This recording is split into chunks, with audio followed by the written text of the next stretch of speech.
अब तो सबसे पहले बात है इसमें वैलिडेशन की, कि जो हम लोग जावास्क्रिप्ट को अपनी वैलिडेशन के लिए किस तरह इस्तेमाल करते हैं। तो जैसे कि मैंने आप लोगों को लास्ट टाइम एक वैलिडेशन का दिखाया था, मैं वहीं से आगे कंटिन्यू स्टार्ट कर लेता हूँ। कि लास्ट टाइम मैंने ये फर्स्ट फील्ड के ऊपर एक एम्प्टी फील्ड की एक वैलिडेशन लगाई थी कि ये फील्ड के अंदर वैल्यू लाजमी कोई ना कोई इनपुट होनी चाहिए। तो आज हम लोग ये रेडियो बटन की किस तरह वैलिडेशन करेंगे, और नंबर की अगर वैलिडेशन करनी हो तो वो किस तरह करेंगे कि जस्ट आप नंबर एंटर कर सको, कोई टेक्स्ट ना आए बीच में। जैसे कि आप कोई कॉन्टैक्ट नंबर या फोन नंबर हम लोग एंटर करते हैं, तो या फिर हम लोग जब ईमेल की वैलिडेशन करते हैं तो वो कैसे करेंगे। यानी कि प्रॉपर पूरा ईमेल का फॉर्मेट बना के जब तक हम टाइप नहीं करेंगे तब तक वो मेरी ईमेल को एक्सेप्ट नहीं करेगा और आगे फॉरवर्ड नहीं करेगा उसको। तो मैं स्टार्ट करता हूँ। मैंने कहा था कोड में जाने के लिए पहले डिजाइन व्यू में आओ, उस चीज को सिलेक्ट करो और उसके बाद यहाँ से कोड के ऊपर क्लिक करो तो आपके पास कोड के अंदर वही चीज ऑटोमेटिकली सिलेक्टेड आ जाती है इसी कोड उसी लाइन के ऊपर। तो ये यहाँ से मेरा फॉर्म का एक टैग स्टार्ट हुआ है।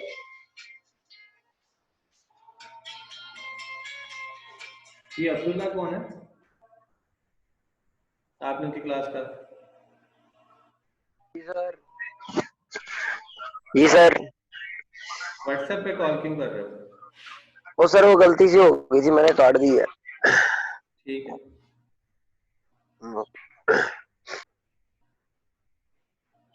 तो हमारा काम किसके ऊपर हो रहा है स्टार्ट? फॉर्म के ऊपर। तो फॉर्म के मैंने आप लोगों को एट्रीब्यूट्स बताए थे कि मेथड कौन सा यूज करना है, गेट या पोस्ट। मैंने अब गेट यूज किया हुआ है। जब हम लोग मेथड गेट यूज करते हैं तो ऊपर ब्राउजर वाली जो फील्ड होती है ना, जहां पे हम अपनी वेबसाइट का यूआरएल टाइप करते हैं, वहां पे हमारी टेक्स्ट फील्ड की वैल्यूज नजर आ रही होती है। जब हमारा एक पेज से डाटा किसी दूसरे पेज के ऊपर जाता है तो वो हमारे उस फील्ड के अंदर से चूंकि होके जा रहा होता है, तो उस फील्ड के अंदर हमारा डाटा नजर आए या ना आए। अगर हम गेट लिख देंगे तो नजर आएगा, अगर मैं यहाँ पे पोस्ट लिख दूंगा तो नजर नहीं आएगा। और दूसरी चीज फॉर्म के टैग के अंदर होती है ये वो वाला पेज जहां पे हम लोगों ने इसका डाटा भेजना है। तो वो मैंने एक HTML का पेज बनाया है success.html के ऊपर कि जब मेरा फॉर्म का डाटा सक्सेसफुली सबमिट हो जाएगा तो ये वाला पेज ओपन होगा और मुझे मैसेज आ जाएगा कि आपका डाटा सक्सेसफुली सबमिट हो गया। तो ये एक्शन के अंदर आके हम लोगों ने उस पेज का नाम लिखना होता है जहां पे हम लोगों ने अपना फॉर्म का डाटा भेजना होता है। और उसके बाद ये ऑन सबमिट का जो एक एट्रीब्यूट होता है ये फॉर्म के ऊपर वैलिडेशन लगाने के लिए होता है कि जब मैं सबमिट के बटन पे क्लिक करूंगा तब मेरे टेक्स्ट बॉक्स के अंदर जितनी भी फील्ड्स हैं वो सारी की सारी पहले चेक होंगी फिर आगे फॉरवर्ड होंगी। अगर प्रॉपर डाटा एंटर किया हुआ है तो फिर आगे डाटा मेरा फॉरवर्ड होगा, अगर नहीं किया हुआ तो आगे फॉरवर्ड नहीं होगा। दोबारा मेरा कंट्रोल उसी पेज के ऊपर आ जाएगा और अगर कोई फील्ड मिसिंग है तो मेरा फोकस उसी फील्ड के अंदर चला जाएगा। तो इस काम के लिए हम लोगों ने फॉर्म के टैग के अंदर ये ऑन सबमिट का एट्रीब्यूट यूज करके ये फंक्शन कॉल करवाना होता है। ये रिटर्न स्टेटमेंट होती है कि हम लोगों ने अपनी जावास्क्रिप्ट के अंदर से एक वैल्यू रिटर्न करवानी होती है। जैसे कि मैंने ये जावास्क्रिप्ट का ऊपर आप लोगों के पास कोड लिखा हुआ है तो ये एट द एंड पे हर कंडीशन में एट द एंड पे रिटर्न फॉल्स किया हुआ है मैंने। यानी कि ये फॉल्स एक वैल्यू है जो मुझे वापस रिटर्न कर रहा है। रिटर्न कहाँ पे कर रहा है? जहां से मेरा ये फंक्शन कॉल हो रहा है, वैलिडेट फॉर्म वाला। तो ये फॉर्म के अंदर से कॉल हो रहा है। तो जब यहां से मैं इसके लिए मेरा ऑन सबमिट के ऊपर मैं क्लिक करूंगा तो ये फॉर्म का सारा डाटा अभी सबमिट नहीं होगा। पहले ये इस फंक्शन को यानी कि ऑन सबमिट का है ना, जैसे सबमिट पे क्लिक करूंगा ये फंक्शन कॉल होगा और मेरी ये जावास्क्रिप्ट वाला जो ऊपर कोड लिखा हुआ है सारा ये एक फंक्शन के अंदर लिखा हुआ है, यही वाला फंक्शन बना के ये एक फंक्शन बनाया हुआ है। फंक्शन ये कीवर्ड है फंक्शन जो बताता है कि मैं एक फंक्शन क्रिएट कर रहा हूँ और आगे ये फंक्शन का नाम है। ये नाम हम लोग जो मर्जी रख लें, मैंने वैलिडेट फॉर्म रख लिया, आप लोग कोई और भी रख सकते हो। तो ये हेड के अंदर स्क्रिप्ट के टैग के अंदर ये फंक्शन बनाया गया है, लेकिन ये कॉल कहाँ से हो रहा है? फॉर्म के टैग के अंदर से ऑन सबमिट का जो एक इवेंट है वो क्रिएट करके यहाँ से मैंने इस फंक्शन को कॉल कर रहा हूँ। अब यहाँ से ये फंक्शन कॉल होगा जावास्क्रिप्ट वाला, जावास्क्रिप्ट का कोड रन होगा। अगर किसी भी स्टेटमेंट के अंदर से यानी कि अगर कोई भी कंडीशन ट्रू होगी तो ये स्टेटमेंट लाजमी चलेगी और यहाँ से रिटर्न क्या करेगा? फॉल्स। और फॉल्स रिटर्न होके आएगा यहाँ पे, और यहाँ पे अगर फॉल्स रिटर्न होके आया तो मेरा ये फॉर्म वाला डाटा आगे सबमिट नहीं होगा, इधर का इधर ही रुक जाएगा। और अगर ये कंडीशन ट्रू नहीं होगी तो ये स्टेटमेंट भी नहीं चलेगी और रिटर्न स्टेटमेंट में मेरे पास कुछ भी नहीं आएगा। और जब कुछ भी नहीं आएगा तो ऑटोमेटिकली मेरा डाटा आगे फॉरवर्ड हो जाएगा। तो हम इसको करके देखते हैं। अब सबसे पहले जो मैंने काम किया ना, मतलब जो फंक्शन मैं नीचे से कॉल करवा रहा था वही फंक्शन मैंने ये बना लिया। उसके बाद ये इसकी यहां से बॉडी शुरू हो रही है। उसके बाद मैंने 4 फील्ड्स का डाटा लिया है। यहाँ पे आप ना जावास्क्रिप्ट के अंदर आके हम लोगों ने जब फॉर्म की टेक्स्ट बॉक्स से कोई डाटा लेना होता है तो उसके लिए हम यहाँ पे एक फंक्शन यूज करते हैं, गेट एलिमेंट बाय आईडी या फिर गेट एलिमेंट बाय नेम। अब नेम चूंकि सेम भी हो सकता है किसी टेक्स्ट बॉक्स का, किसी भी टैग का नाम सेम भी हो सकता है, लेकिन आईडी कभी भी सेम नहीं होती। आईडी हम हमेशा डिफरेंट ही रखते हैं। तो फिर मैंने इसलिए गेट एलिमेंट बाय आईडी को यूज कर लिया। लेकिन अगर आप लोगों को लगता है कि आप लोगों के टैग्स के अंदर तमाम के अंदर नेम डिफरेंट ही हैं, तो आप गेट एलिमेंट बाय नेम का फंक्शन भी यूज कर सकते हो। तो ये मैंने टेक्स्ट बॉक्स से वैल्यू लेने के लिए ये फंक्शन लिखा, document dot gate element by ID, यानी कि इस डॉक्यूमेंट में से आईडी के थ्रू वैल्यू लेके आओ। किस में से? ये जो फर्स्ट नेम वाली फील्ड है वहां से, और फर्स्ट नेम वाली फील्ड ये नीचे बनी हुई है। ये फॉर्म के टैग के अंदर सबसे पहली फील्ड ये वाली, और इसके अंदर से आईडी क्या रखा हुआ है मैंने? First name. और इसी आईडी को मैंने जो इसके अंदर टैग के अंदर आईडी रखा हुआ है वही मैंने यहाँ पे लिखना है। तो इस डॉक्यूमेंट में से गेट एलिमेंट बाय आईडी करे, कौन सी आईडी? इस आईडी की वैल्यू उठा के ये एक्स को स्टोर करवा देगा, और जो एड्रेस वाला टेक्स्ट बॉक्स है उसकी वैल्यू उठा के एडी को असाइन कर देगा, यानी कि एड्रेस का मैंने एक वेरिएबल बना लिया एडी। तो ये जो वेरिएबल नेम है ना, X A D C N E M, ये वेरिएबल नेम्स है, ये आप कोई भी रख सकते हो। जैसे मैंने कोई भी रख ली है, X A D C N E M. तो ये मैंने यहाँ पे टेक्स्ट बॉक्सेस में से वैल्यू को उठा के इन वेरिएबल्स के अंदर स्टोर करवा दिया, ताकि ये इतनी लंबी स्टेटमेंट मुझे बार बार कंडीशंस के अंदर जाके ना लिखनी पड़े। अब कंडीशन के अंदर जाके मैं जस्ट वो वेरिएबल लिखूंगा, ठीक है, और उसको चेक करवा लूंगा इज इक्वल टू एम्प्टी। अगर ये एम्प्टी के बराबर हुआ, मतलब इस एम्प्टी के बराबर हुआ तो मतलब इस टेक्स्ट बॉक्स के अंदर कुछ भी टाइप नहीं किया हुआ, तो ये हुआ तो कंडीशन ट्रू हो जाएगी। और साथ ही ऊपर एक अलर्ट बॉक्स आ जाएगा जिसमें लिखा होगा नेम मस्ट बी फील्ड, कि आप लोगों ने नाम लाजमी लिखना है। और आगे मैंने लिखा है document dot gate element by ID first name. अब ये मैंने उस आईडी को, वो जो मेरा टेक्स्ट बॉक्स है ना, ये उसका कंप्लीट रेफरेंस बनता है। अब वो कंप्लीट रेफरेंस लिख के डॉट फोकस का एक फंक्शन होता है कि दोबारा मेरा फोकस है ना, जो मेरा कर्सर है उस टेक्स्ट बॉक्स के अंदर जाके वो ब्लिंक करना शुरू कर दे। और उसके बाद मैंने कहा था हम लोग जावास्क्रिप्ट के अंदर से HTML के अंदर जाके कुछ प्रिंट करवा सकते हैं। तो मैं यहाँ पे एक document dot gate element by ID, ये डेमो नाम से मैंने एट द एंड पे ना एक पैराग्राफ बनाया हुआ है, उसकी आईडी रखी हुई है इसके आखिरी टेबल के अंदर, ये बनाया हुआ। पी का टैग लगाया, उसके अंदर आईडी डेमो नाम से रखी और पी का टैग मैंने क्लोज कर दिया। अब ये जो डेमो का आईडी रखी है ना इस पैराग्राफ की, अब मैं यहाँ पे डेमो को जो भी वैल्यू दूंगा उस पैराग्राफ के अंदर ऑटोमेटिकली चली जाएगी। मैंने इसको यहाँ पे क्या दिया, डेमो डॉट इनर HTML, कि जब HTML के अंदर जब हम लोगों ने कुछ एम्बेड करवाना होता है जावास्क्रिप्ट के थ्रू, तो हम लोग उस लोकेशन की आईडी, यानी कि उस टैग की आईडी जिस टैग के अंदर मैंने ये मैसेज प्रिंट करवाना है, डॉट इनर HTML। तो ये कीवर्ड यूज होता है जावास्क्रिप्ट के अंदर डॉट इनर HTML का। तो ये मस्ट फिल्ड ऑल फील्ड्स, यानी कि ये वाला मैसेज मेरा उस पैरे के अंदर चला जाएगा।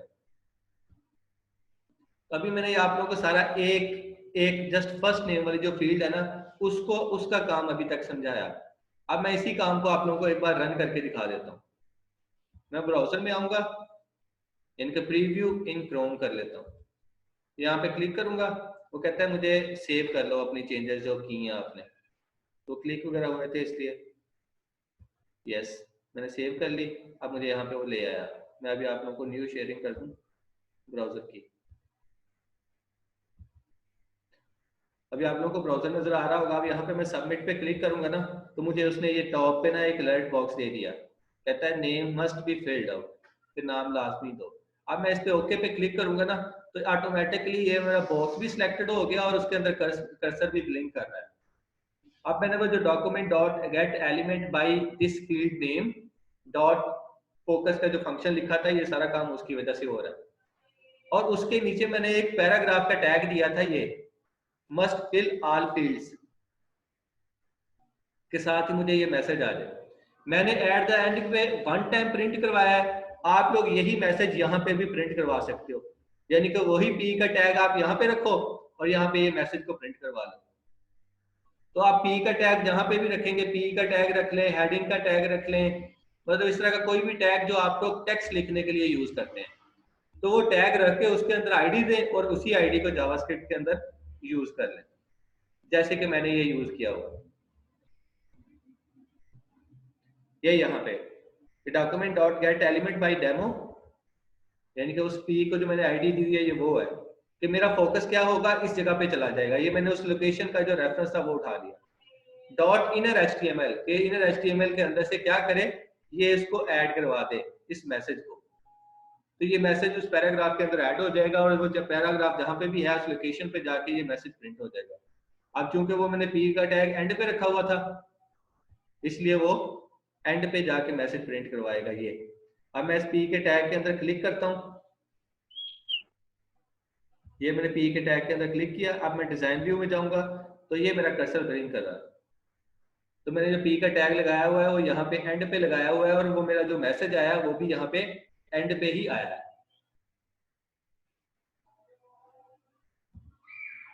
अब मैं बाकी चीजों का भी आप लोगों को बता देता हूँ आगे। तो ये तो मेरा था अभी फर्स्ट नेम का, कि जिसके अंदर मैंने जस्ट एम्प्टी का चेक करवाया हुआ था। दूसरी चीज जो मेरे पास आ रही है ना, वो रेडियो बटन की आ रही है, यानी कि कहता है if not is equal to, मतलब ये जो हम लोग ये हाइफन का साइन लगाते हैं ना, ये वो एक लाइन लगा के उसके नीचे जो डॉट लगा हुआ होता है,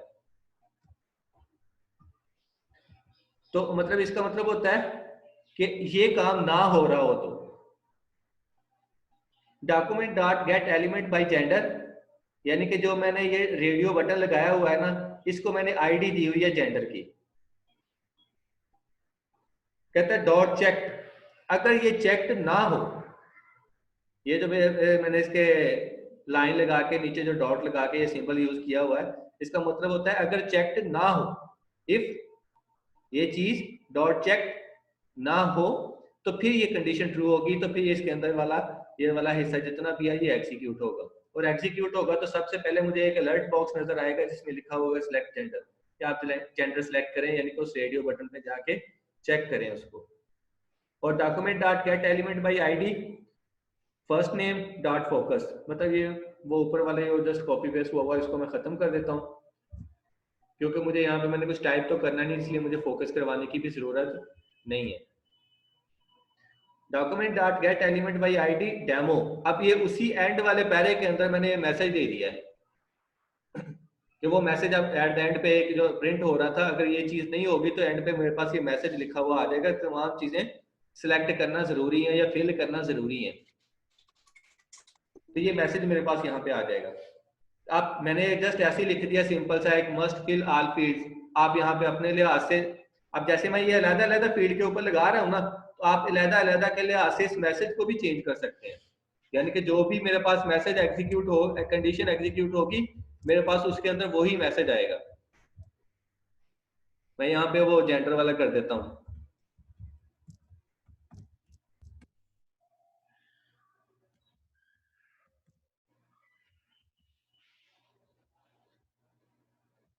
मैं अब इसको प्रीव्यू करके दिखा देता हूँ जेंडर वाले को भी। सर जी, जी सर जी मेरा वो नेट बार बार लैग कर रहा है, तो अभी मेरी डिस्कनेक्ट हो गया था, तो बाद में इनवैलिड आईडी आ रही थी, तो अगर कोई ऐसा इशू होगा तो आप एक अटेंडेंस लगा देंगे ना? चलो देख लेते हैं, अभी आप मुझे लेक्चर पूरा कर लेना दो। सर 2-3 बार ऐसा हो चुका है, अभी मैं दोबारा फिर कनेक्ट करूँ? लेक्चर पूरा हो लेने दो फिर कर लेते हैं।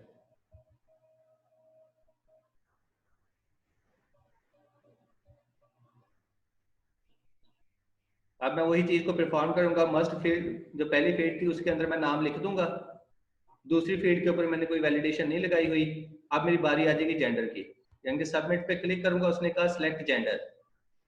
अब मैं जैसे ही इसको ओके करूंगा तो मतलब वो मेरी कंडीशन वाला जो पोर्शन है वो एग्जीक्यूट हो चुका है। अब मेरा ये देखो, अब नीचे लिखा हुआ आ गया सिलेक्ट जेंडर, क्योंकि मेरा जो पोर्शन चला था वो जेंडर वाला चला था, कि मतलब जेंडर वाली फील्ड एग्जीक्यूट नहीं हो रही थी, मतलब इसमें हम लोगों ने इसको चेक ही नहीं किया था। अब मैं इसको चेक कर देता हूँ और दोबारा सबमिट करता हूँ। अब उसने मतलब मेरी पहली ये वाली वैलिडेशन कंप्लीट हो गई। अब मुझे वो कह रहा है एड्रेस मस्ट बी फील्ड, यानी कि मेरा वो एड्रेस वाली कंडीशन चल रही है। क्यों? क्योंकि मैंने ये एड्रेस नहीं दिया हुआ। और जैसे ही मैंने ओके किया, मेरा फोकस भी इस एड्रेस बॉक्स के अंदर आ गया और नीचे लिखा हुआ गया मस्ट फिल ऑल फील्ड, यानी कि वो मैसेज मेरा उसके साथ साथ चेंज होता जा रहा है। जैसे जैसे मैं डिफरेंट कंडीशंस के अंदर वो डिफरेंट मैसेजेस आप लोग ऐसे ही टाइप करेंगे तो हमें ये जो मैसेज होगा वो उस लिहाज से चेंज होता जाएगा और हमें बताता जाएगा कि मेरा कहाँ पे इशू आ रहा है। और ऐसे में यहाँ पे एड्रेस भी दे देता हूँ। मैंने अब एड्रेस दे दिया, मैंने दोबारा सबमिट करता हूँ। अब वो कह रहा है कॉन्टैक्ट नंबर नॉट फिल, मैंने ओके किया, वो कॉन्टैक्ट नंबर वाली फील्ड में ऑटोमेटिकली फोकस चला गया और मैसेज उसके अंदर भी सेम वही है, तो इसलिए वही सेम मैसेज प्रिंट हुआ। अब यहाँ पे मैं टेक्स्ट लिख देता हूँ।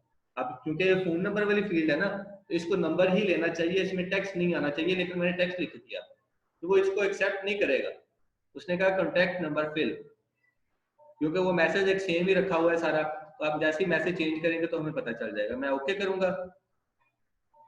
अब मैं इसको वाकई प्रॉपर नंबर को ही दूंगा। अब मैंने इसको एक नंबर दे दिया। अब मैं सबमिट करूंगा तो वो कह रहा है ईमेल नॉट फिल, मतलब कॉन्टैक्ट नंबर वाला काम उसने एक्सेप्ट कर लिया है, क्योंकि आप मैंने उसको प्रॉपर एक नंबर दिया। ओके करूंगा, फोकस ऑटोमेटिकली ईमेल वाली फील्ड के अंदर चला जाएगा। अब मैं यहाँ पे ईमेल लिखता हूँ।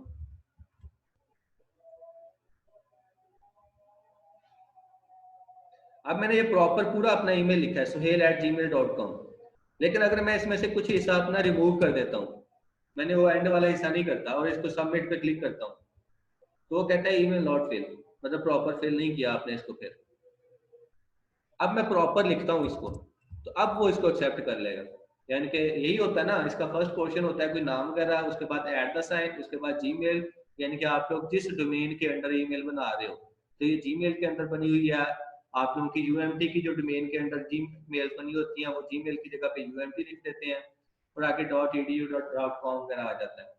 अब मेरा ये प्रॉपर फॉर्मेट बन गया। अब मैं सबमिट करूंगा तो ये सबमिट हो जाएगा और उसने मुझे मैसेज दे दिया congratulation your data successfully submitted. अब ये देखो कि मैंने जो आप टेक्स्ट बॉक्स के अंदर डाटा फिल किया था ना, वो सारा मुझे ये यूआरएल के वाली फील्ड के अंदर नजर आ रहा है। फर्स्ट नेम क्या है? Suhail, last name Yusuf and gender male. तो यानी कि ये मुझे यहाँ पे टॉप पे फील्ड के अंदर मुझे वो सारे नेम्स या वो वैल्यूज नजर आ रही हैं जो मैं टेक्स्ट बॉक्सेस के अंदर इंटर की थी। तो ये सारा काम किस वजह से हो रहा है? जो मैंने फॉर्म के अंदर गेट का जो मेथड यूज किया था ना, उसकी वजह से। यानी कि मैंने मेथड गेट लिखा हुआ था, अगर मैं वहीं पे पोस्ट लिख देता तो मुझे ये यहाँ पे फील्ड के अंदर वैल्यूज नजर नहीं आनी थी। यानी कि उस पेज से इस पेज के ऊपर मेरा डाटा आ रहा है, लेकिन ये यूआरएल वाली फील्ड के अंदर से होके आ रहा है। अब मैं दोबारा उसी कोड में जाता हूँ, ये नंबर और ईमेल वाला दिखा भी देता हूँ कैसे हो रहा है। एम्प्टी वाला तो जस्ट आप लोगों ने इस तरह ये कंडीशन लगा लेनी है, और अगर रेडियो बटन हो तो उसके आगे इस तरह चेक लिखना पड़ता है, और स्टार्ट में हम लोग ये लगा देते हैं नॉट पर, मतलब नॉट चेक। अगर चेक ना हो तो ये हमारे पास ये वाली स्टेटमेंट एग्जीक्यूट हो। उसके बाद एड्रेस वाला भी जस्ट एम्प्टी लगाया हुआ है। ये वाला है नंबर का, कि नंबर की वैलिडेशन हम लोग किस तरह लगाते हैं। तो ये इज नैन के नाम से ना एक फंक्शन होता है बिल्ट इन जावास्क्रिप्ट का, इज नैन। अब इज नैन आगे इसके अंदर हम लोगों ने पैरामीटर के तौर पर कौन सी वैल्यू सेंड करनी है? cn, और cn के अंदर कौन सी वैल्यू है जो टेक्स्ट बॉक्स के अंदर से आ रही है?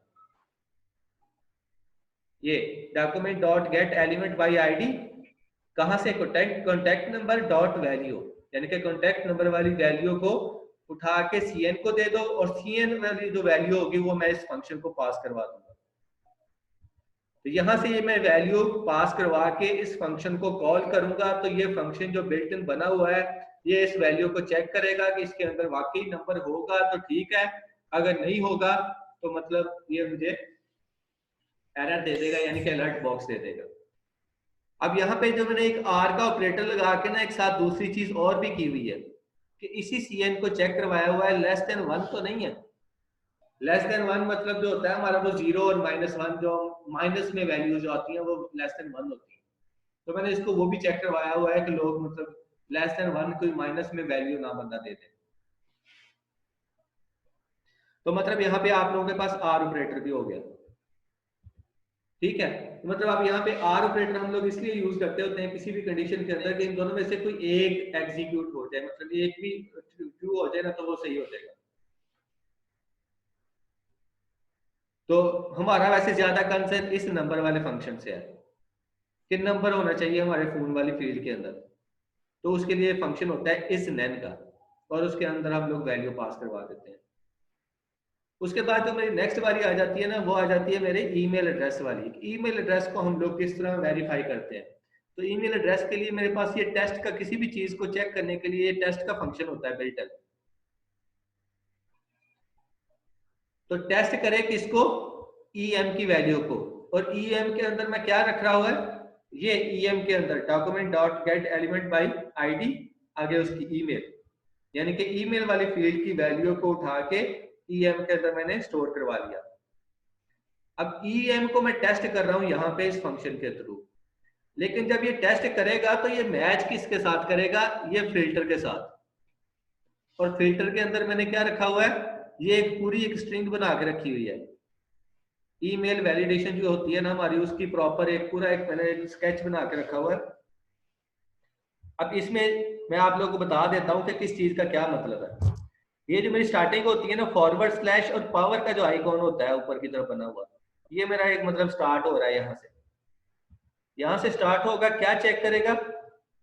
ए टू जेड, स्मॉल कोई भी कैपिटल, स्मॉल कोई भी डिजिट हो सकता है, ए टू जेड, यानी कि ए बी सी में कोई भी स्मॉल केस के अंदर कोई भी अल्फाबेट हो सकता है हमारे नाम के अंदर, पहला। और ए टू जी कैपिटल, यानी कि ए से लेकर जेड तक स्मॉल केस भी और अपर केस भी, दोनों में से कोई भी वैल्यू में एंटर कर सकता हूँ। और उसके बाद 0 to 9, मतलब 0 से लेकर 9 तक कोई नंबर भी हो सकता है साथ अटैच। और उसके बाद डॉट, यानी कि ये जो मेरे पास वैल्यूज आ रही हैं, नाम आ रहा है, नंबर आ रहा है, इनके दरमियान में मैं कोई डॉट भी यूज कर सकता हूँ। उसके बाद क्या आ रहा है? डैश, मैं नाम और नंबर के दरमियान में डैश भी यूज कर सकता हूँ। ये इसका प्लस, यानी कि यहाँ से आगे कंकैटिनेशन शुरू होती है। तो ये इसका स्मॉल ब्रेसेस के अंदर पहला पार्ट हो गया जो ऐट के साइन से पहले पहले आता है। उसके बाद ये ऐट का साइन आएगा, उसके बाद ये फिर दोबारा आगे शुरू हो जाएगा, पहले प्लस से लेकर दूसरे प्लस तक। Small A to Z, capital A to Z, 0 to 9, मतलब ऐट के बाद जो हम लोग जी में लिखते हैं, यूएमडी लिखते हैं, मतलब यहाँ पे इस तरह का कुछ भी हम लोग लिख सकते हैं, ए टू जी कोई भी अल्फाबेट को यूज करते हुए, और किसी नंबर को भी यूज कर सकते हैं हम लोग। उसके बाद प्लस का सिंबल, फिर यानी कि कंकैटिनेशन हो रही है। उसके बाद हम लोग जो जी में लिखते हैं, ऐट के बाद डॉट आता होता है, तो ये डॉट मस्ट आना चाहिए। तो पहला पार्ट ये वाला हो गया, दूसरा पार्ट ऐट के बाद ये वाला हो गया, फिर डॉट, फिर जो तीसरा पार्ट डॉट के बाद एंड वाला जो होता है। अब उसमें भी ए टू जी 0 to 9, ये यहां तक हो गया कि मतलब डिजिट कौन कौन से इस्तेमाल कर सकता हूं। उसके बाद ये जो करली ब्रेसेस के अंदर लिखा हुआ है ना 2 to 4, इसका मतलब है कि जो कोई भी डिजिट को इस्तेमाल करते हुए मैं वर्ड लिखूंगा वो 2 से लेकर 4 तक के अल्फाबेट्स हो सकते हैं, 4 से ज्यादा अल्फाबेट में यूज नहीं कर सकता। मतलब एट द एंड में डॉट कॉम आता है, उसमें भी 3 होते हैं, डॉट ईडीयू आता है, उसमें भी 3 होते हैं, डॉट पीके आता है, उसमें भी 2 होते हैं। तो मतलब 2 से लेकर 4 तक डिजिट आते होते हैं हमारी ईमेल आईडी का जो एंड वाला पार्ट होता है। तो ये मतलब इनमें से कोई भी अल्फाबेट को यूज करते हुए 2 से लेकर 4 तक के डिजिट की तादाद में कोई भी मैं वर्ड लिख सकता हूँ इस ईमेल के आईडी के एंड पे। तो इसके मतलब ये टोटल ये तो बड़ी मुश्किल है जावास्क्रिप्ट, कैसे मुश्किल करेंगे? मुश्किल नहीं है, बस इसमें मुश्किल सिर्फ यही वाला काम है, ईमेल आईडी वाला, सिर्फ ईमेल आईडी वाला। ठीक है, मतलब सिर्फ एक इसी का ये स्क्रिप्ट थोड़ा लेंथी है, बाकी सारे तो मतलब ये इज नैन का एक आसान सा फंक्शन है जिसको हम लगाते हैं। अब जो चीज मैंने अच्छा। पहली कंडीशन के अंदर लगाई वही चीजें आगे रिपीट हो रही हैं सारी, सिर्फ हमारी कंडीशन चेंज हो रही है, और उसमें भी कुछ ज्यादा वैल्यूज नहीं है। इसमें इज नैन है, इसमें भी एम्प्टी का लगाया हुआ है, इसमें डॉट चेक लगा दिया क्योंकि ये रेडियो बटन है, तो रेडियो बटन में वैल्यू नहीं होती, वहां पे तो चेक या अनचेक का ऑप्शन होता है ना, तो मैंने यहाँ पे चेक लगा दिया। अच्छा। और यहाँ पे ये इसके स्टार्ट में ये नॉट इक्वल का सिंबल यूज करते होते हैं।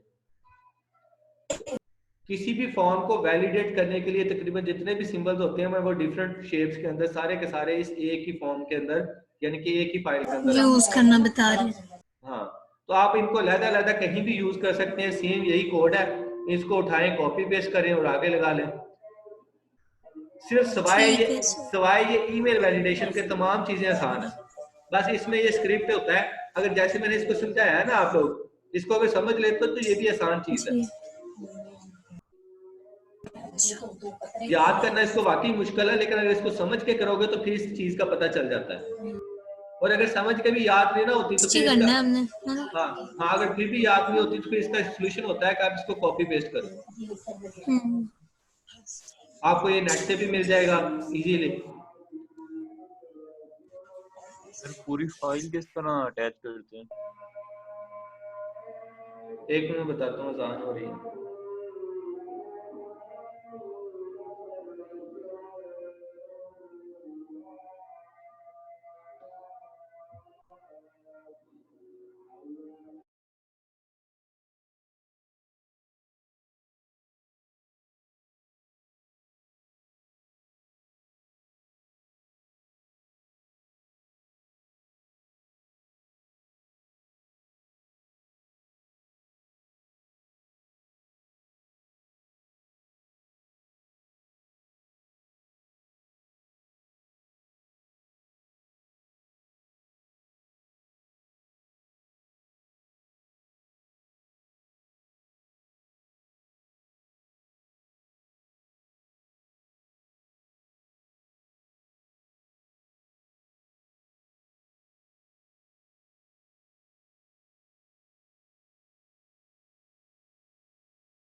सर जी,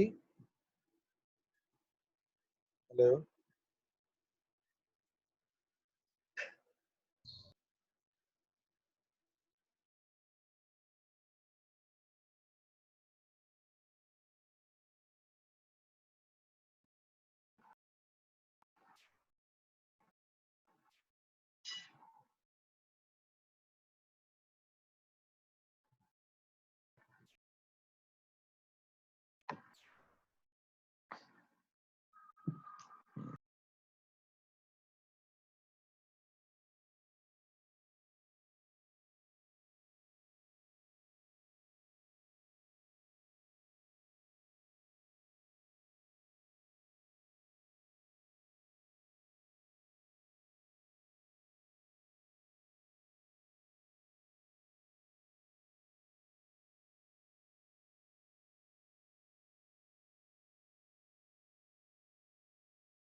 शख्स में मिल जाते हैं।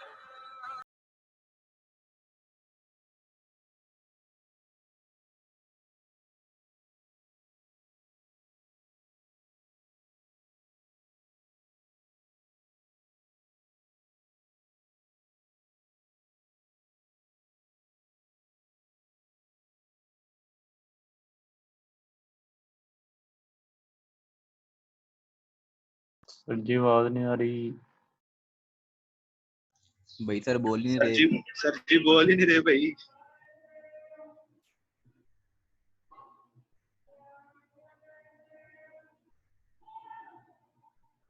फाइल इंक्लूड करने वाला पता चल गया सबको?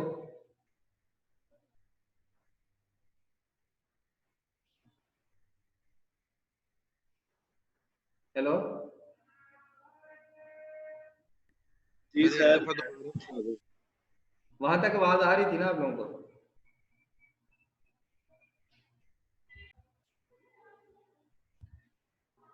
यहाँ से क्वेश्चन पूछा था किसी ने कि मतलब हम लोग फाइल्स को इंक्लूड कैसे करते हैं। तो उसका होता है कि स्क्रिप्ट के टैग के अंदर ही ये सोर्स का एट्रीब्यूट होता है src is equal to double quotation के अंदर उस फाइल का नाम जो आप लोगों ने जावास्क्रिप्ट की बनाई हुई है।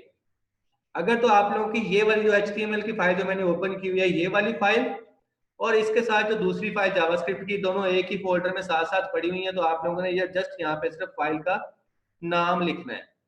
और अगर ये फाइल जावास्क्रिप्ट की किसी फोल्डर के अंदर पड़ी हुई है उसके साथ ही, तो फिर आप लोग यहाँ पे पहले से इसका फोल्डर का नाम लिखेंगे। फॉर एग्जांपल मैंने JS का फोल्डर बनाया, उसके अंदर फिर ये फाइल रखी हुई है तो JS फोल्डर का नाम लिखेंगे / और उस फाइल का नाम लिख देंगे। सर जी एक क्वेश्चन मेरा भी था। मुझे ये कंप्लीट कर लेना तो फिर पूछना। तो मतलब हमारे यहाँ पे सोर्स के अंदर उस फाइल का पाथ दे देते हैं, लोकेशन बता देते हैं और फाइल वो ऑटोमेटिकली यहाँ पे इंक्लूड हो जाती है। और जैसे मैंने ये कोड यहाँ पे लिखा है, आप यही कोड उस फाइल के अंदर जाके लिख सकते हो। हाँ आप पूछो okay thank Usama. You sir. Usama आप पूछो।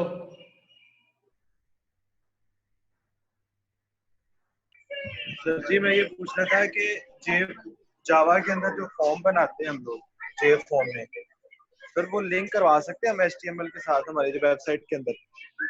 हम लोग अभी जावा नहीं कर रहे, हम लोग HTML और जावास्क्रिप्ट कर रहे हैं। सर वो हमारा फाइनल प्रोजेक्ट है ना, तो मैंने इसलिए वेबसाइट बेस बनाना है, तो मैं इसलिए पूछ रहा था क्योंकि मैं चाह रहा था कि जावा में कोई फॉर्म बना कर ना उसको लिंक करवा दिया जाए। आप उसमें जावा में काम कर रहे हो? जी सर।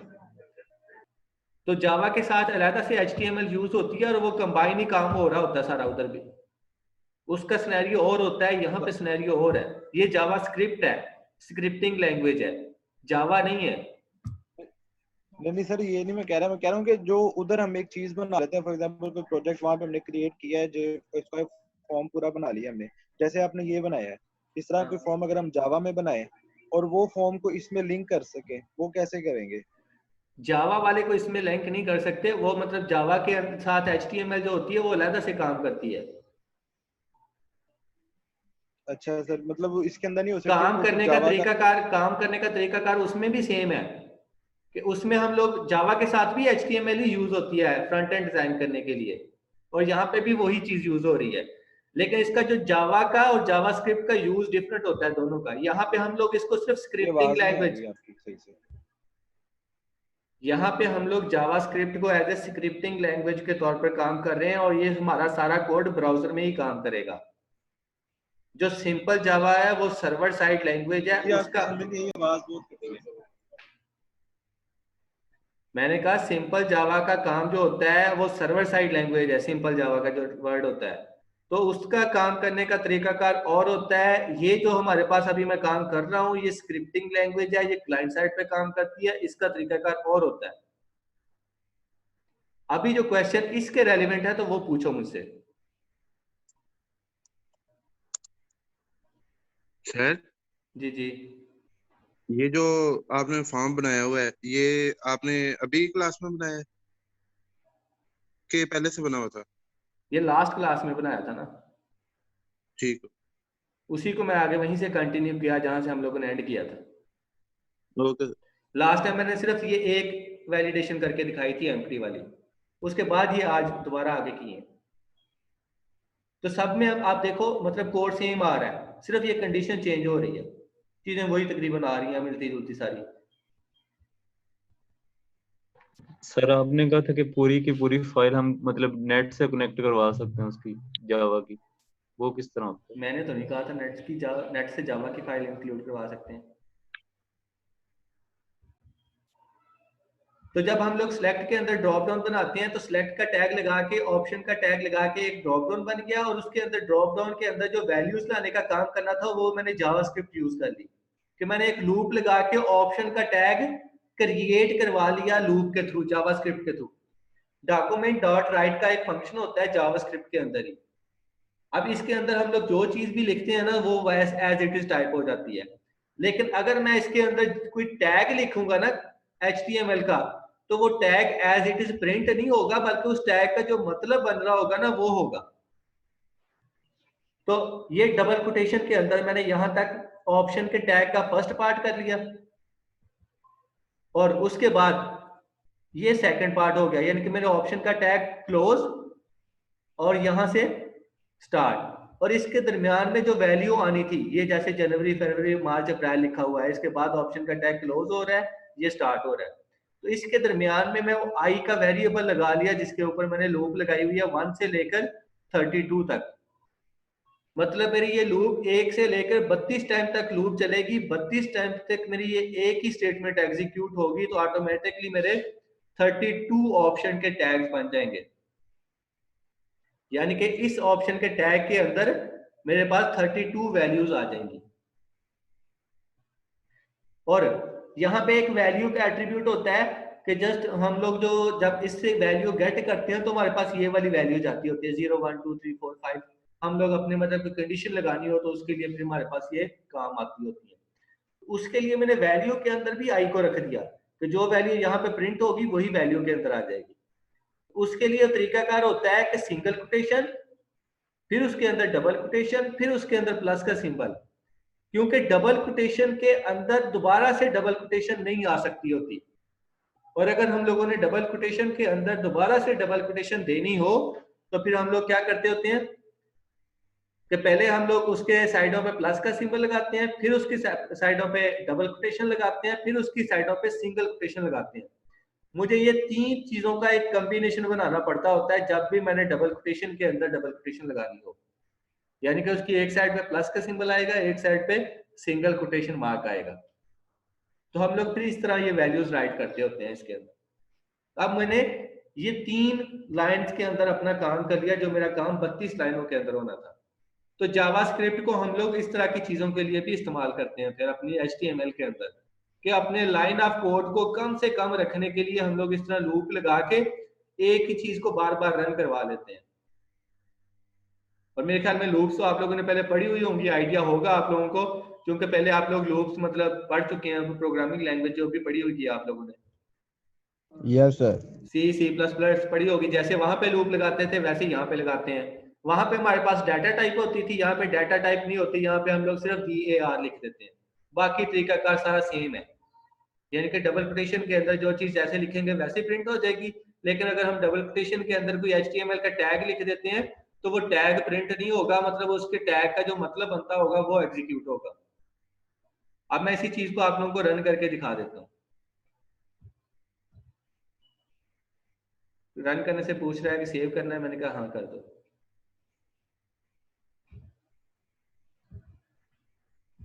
अब ये चीज मैंने बनाई है। अब ये देखो मैंने ये बनाना था ना ड्रॉप डाउन, अब मैं क्लिक करूंगा तो ये मेरे पास 32 वैल्यूज आ रही हैं यहाँ पे, 0 से लेकर 31 तक टोटल 32 वैल्यूज बनती हैं।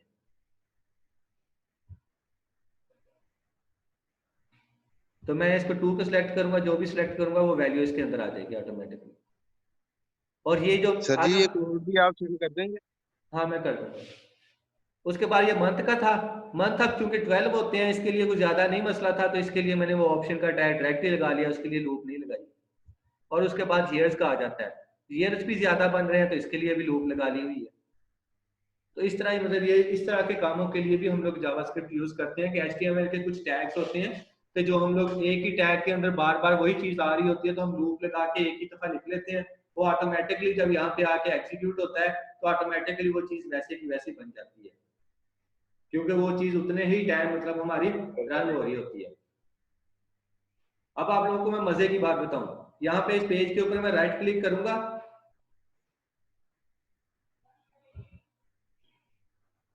आप लोगों को ये कोड वाला नजर आ रहा है?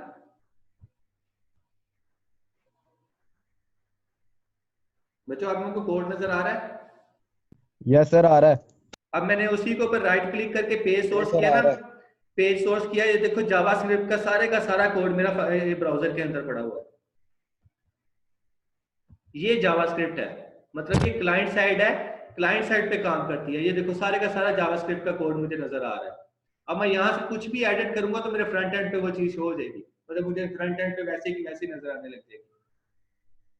तो ये जावास्क्रिप्ट है जो कि हमारी ब्राउजर के अंदर काम कर रही होती है और इसका कोड सारा ब्राउजर के अंदर पड़ा होता है। लेकिन जो सिंपल जावा है ना, वो एक सर्वर साइड लैंग्वेज है, उसका एक लफ्ज भी आपको आपके ब्राउजर में नहीं मिलेगा, वो सारे का सारा कोड किसी सर्वर पे पड़ा होता है और वहीं पे रन होता है, वो हमारे क्लाइंट साइड पे आकर रन नहीं होता, वो हमारी क्लाइंट साइड लैंग्वेज नहीं है जावा। लेकिन जो जावास्क्रिप्ट है ये हमारी क्लाइंट साइड लैंग्वेज है, इसका कोड हमारा इस तरह ब्राउजर के अंदर सारा पड़ा होता है। अब ये मैंने टॉप पे एक फाइल इंक्लूड करवाई थी, ठीक है, अगर आप लोगों ने कोई अलग से फाइल इंक्लूड करवाई हुई है तो उसका भी कोड पड़ा हुआ होता है। मैं इस पे क्लिक करूंगा, अब ये फाइल तो है नहीं, एग्जिस्ट नहीं कर रही, कहता है your file is not found. लेकिन अगर ये फाइल यहाँ पे पड़ी होती और मैं यहाँ पे क्लिक करता तो वो फाइल भी, उस फाइल का कोड भी मेरे पास यहाँ पे ओपन हो जाता। तो ये जावास्क्रिप्ट हमारी क्लाइंट साइड लैंग्वेज है, ब्राउजर के अंदर चलती है और इसका सारा क्राउड ब्राउजर के अंदर ही काम कर रहा होता है। हर हमारे किसी भी टास्क को रन होने के लिए सर्वर पे नहीं जाना पड़ता। ठीक है, यहाँ तक क्लियर है सब कुछ? अगर किसी का कोई क्वेश्चन है तो वो पूछ ले, फिर हम एंड करते हैं क्योंकि टाइम हो गया क्लास का। जी सर, क्लियर है। Yes sir.